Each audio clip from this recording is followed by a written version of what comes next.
15 ফেব্রুয়ারি টি-20 বিশ্বকাপের high voltage ম্যাচে মুখোমুখি হওয়ার কথা দুই চিরপ্রতিদ্বন্দ্বী ভারত ও পাকিস্তানের। তবে বিশ্বকাপ ইস্যুতে বাংলাদেশের পাশে দাঁড়িয়ে পাকিস্তান ঘোষণা দিয়েছে এই ম্যাচ বয়কট করার। তাতে মাথায় হাত আইসিসির, কারণ এই ম্যাচকে ঘিরে হয় কোটি কোটি টাকার বাণিজ্য। আইসিসি পাকিস্তানকে ম্যাচ খেলার অনুরোধ করলে পাকিস্তান এবার বেঁধে দিয়েছে 3টি শর্ত। এই 3 শর্তের প্রতিটাই বাংলাদেশ সম্পর্কিত। ভারতের সংবাদ মাধ্যম এনডিটিভি জানিয়েছে, বিশ্বকাপ খেলতে না দেওয়ায় বাংলাদেশের জন্য ক্ষতিপূরণ চেয়েছে পাকিস্তান। একই সাথে বিশ্বকাপে না খেললেও বাংলাদেশকে অংশগ্রহণ ফি দেওয়ার দাবি জানিয়েছে। বাংলাদেশের জন্য আইসিসির খাত থেকে আয়ের অংশ বাড়ানোর দাবি জানানো হয়েছে। সেই সাথে বাংলাদেশের হয়ে একটি আইসিসি ইভেন্টের আয়োজন সত্ত্বেও চেয়েছে আইসিসির কাছে।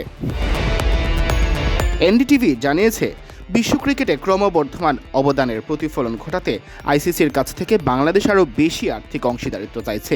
বোর্ড যুক্তি দেখিয়েছে, অবকাঠামো, প্রতিভা এবং জাতীয় দলের প্রতিযোগিতামূলক মান উন্নত করার জন্য বর্ধিত তহবিল অপরিহার্য। এদিকে বাংলাদেশের বিশ্বকাপ অংশগ্রহণ ফি চাওয়ার বিষয়ে খবরে দাবি করা হয়েছে, যদিও বাংলাদেশ বিশ্বকাপে নেই, তবে বোর্ড চায় আইসিসি যেন অংশগ্রহণ ফি প্রদান করে। তাদের যুক্তি হলো, দলগুলোর প্রস্তুতিতে প্রচুর পরিমাণ বিনিয়োগ করে এবং টুর্নামেন্টের পারফরমেন্স যাই হোক না কেন তাদের প্রাথমিক আর্থিক নিরাপত্তা প্রাপ্য।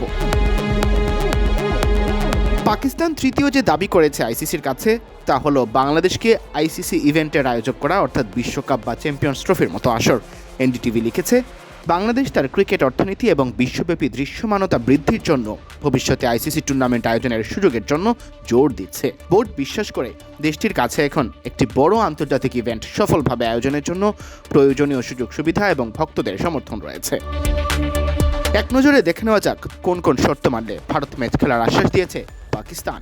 প্রথমত, আইসিসি থেকে বাংলাদেশের আর্থিক অংশীদারিত্ব বাড়ানো। দ্বিতীয়ত, বিশ্বকাপে অংশ না নিলেও বাংলাদেশের অংশগ্রহণ ফি দেওয়া।